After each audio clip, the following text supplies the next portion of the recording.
شروع اللہ کے نام سے جو بڑا مہربان اور نہایت رحم فرمانے والا ہے۔ سیدنا سفیان بن عبداللہ ثقفی رضی اللہ تعالی عنہ سے مروی ہے، وہ کہتے ہیں کہ میں نے کہا اے اللہ کے رسول، مجھے اسلام کے بارے میں کوئی ایسی بات بتائیں کہ آپ کے علاوہ کسی سے اس کے بارے میں سوال کرنے کی گنجائش باقی نہ رہے۔ آپ صلی اللہ علیہ وآلہ وسلم نے فرمایا، تم کہو کہ میں اللہ تعالیٰ پر ایمان لایا ہوں اور پھر اس پر ڈٹ جاؤ۔ دوسری سند میں وہ صحابی کہتے ہیں کہ میں نے کہا اے اللہ کے رسول، مجھے کوئی ایسی چیز بیان کرو کہ اس کے ساتھ چمٹ جاؤں اور اس کا اہتمام کروں۔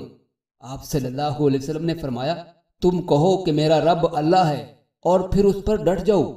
میں نے کہا اے اللہ کے رسول، آپ میری کس چیز سے سب سے زیادہ خوف زدہ ہیں؟